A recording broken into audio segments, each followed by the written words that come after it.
Exodus 18. After all that time in the desert, and after what basically amounted to a holy war with the Amalekites, it's time for a pleasant interaction for once. No deaths. And we get the beginning of a new justice system. Now Jethro, the priest of Midian and father-in-law of Moses, heard of everything God had done for Moses and for his people Israel, and how the Lord had brought Israel out of Egypt. How? There's no internet, no mail service, and if someone knew how to get from Moses in the desert to civilization, how come that person wasn't leading everyone instead? Remember in Exodus 2 when Moses' father-in-law was named Ruel? I do, but not the Bible's writers. After Moses had sent away his wife Zipporah, his father-in-law Jethro received her and her 2 sons. One son was named Gershom, for Moses said, "I have become a foreigner in a foreign land." And the other was named Eleazar, for he said, "My father's God was my helper. He saved me from the sword of Pharaoh." When did Moses send away his wife? Last time we saw her, in Exodus 4, she had just cut off her son's foreskin with a flint knife. Was she banished from the trip after that? Did Moses get worried? Did he just think, I don't want to go on a road trip with crazy, so I'll just send her back to daddy? And why is Eleazar saying, "My daddy saved me from the sword of Pharaoh"? When Pharaoh drowned male babies, he wasn't using swords. And Eleazar was born before Moses' victory when the Red Sea was parted. I'm just saying, he's building up his daddy for no reason. Jethro, Moses' father-in-law, together with Moses' sons and wife, came to him in the wilderness, where he was camped near the mountain of God. Jethro had sent word to him, "I, your father-in-law Jethro, am coming to you with your wife and her 2 sons." Why the warning? And who are these messengers? And how do you deliver a message in the wilderness? Are they using owls? And what mountain? When did Moses get to a mountain? He was at a place called Rephidim in the previous chapter where he fought a battle. There was never an arrival at a mountain. Apparently Jethro knows more about Moses' whereabouts than the people who made up this story in the first place. And why that introduction? "I'm Jethro, your father-in-law." Was there any chance Moses knew a different Jethro?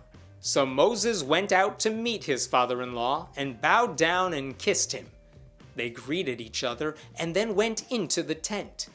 Moses told his father-in-law about everything the Lord had done to Pharaoh and the Egyptians for Israel's sake, and about all the hardships they had met along the way, and how the Lord had saved them.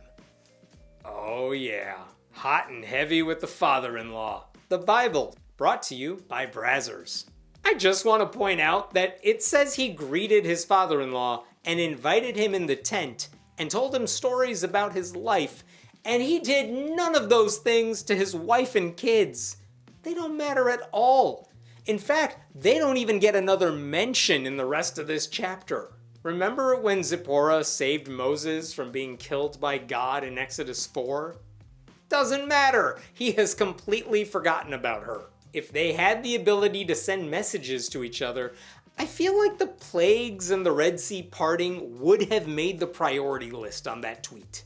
Jethro was delighted to hear about all the good things the Lord had done for Israel in rescuing them from the hand of the Egyptians. He said, "Praise be to the Lord who rescued you from the hand of the Egyptians and of Pharaoh, and who rescued the people from the hand of the Egyptians. Now I know that the Lord is greater than all other gods, for he did this to those who had treated Israel arrogantly."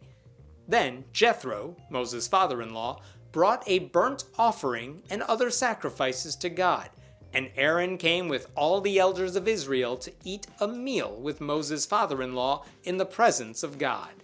Jethro was delighted to hear about the genocide of the firstborn Egyptian boys. Weird thing to be excited about. And what other gods were in the running for top deity? I want to read about them. Did they try committing genocide and fail? Because I think that would actually make them better gods. The next day, Moses took his seat to serve as judge for the people, and they stood around him from morning till evening.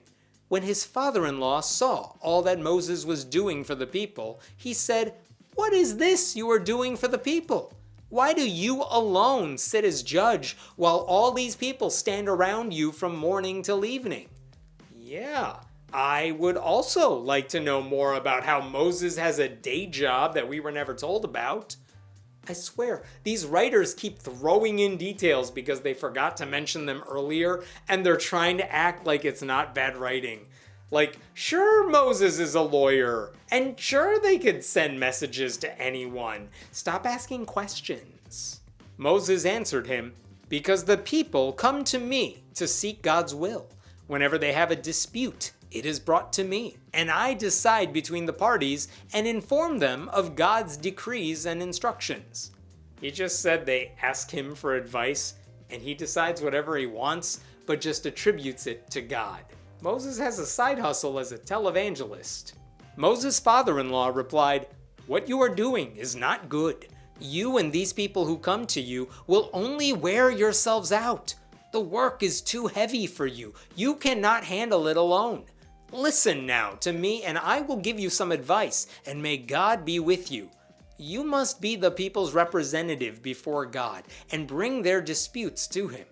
Teach them his decrees and instructions, and show them the way they are to live and how they are to behave." Jethro is freaked out because Moses is basically pretending to be God, but Jethro's advice is to tell the others how to talk to God themselves, which Moses is totally not going to go for, because if the people could talk to God without him, he would be out of work. Being a televangelist is very hard. Anyway, Jethro was still speaking. "But select capable men from all the people, men who fear God, trustworthy men who hate dishonest gain, and appoint them as officials over thousands, hundreds, fifties, and tens. Have them serve as judges for the people at all times, but have them bring every difficult case to you.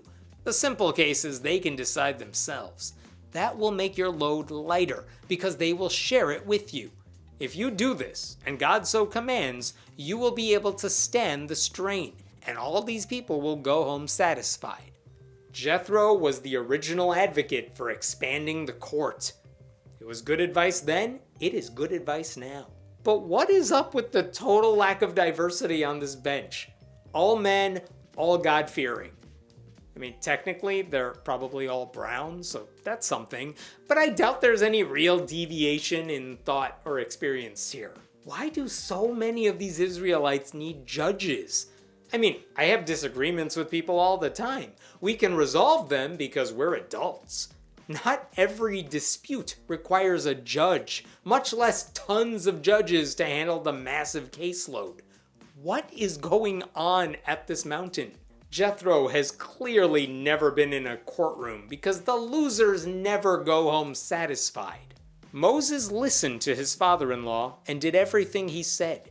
He chose capable men from all Israel and made them leaders of the people, officials over thousands, hundreds, fifties, and tens. They served as judges for the people at all times. The difficult cases they brought to Moses, but the simple ones they decided themselves. Remember back in the day when Exodus was about genocide and plagues, and then the writers got bored and they were watching reruns of Law and Order and thought, "We have an idea." Then Moses sent his father-in-law on his way, and Jethro returned to his own country. What was the point of that trip? Jethro came to the mountain to basically hear Moses tell a story and to offer legal advice. Then he left. This does not advance the plot. And now we're done. The Bible could have been so much shorter if they got rid of the repetition and eliminated the minor characters and just moved things along. This is a perfect example of a chapter no one needed. I apologize for wasting your time. And that is something a pastor will never tell you after a sermon.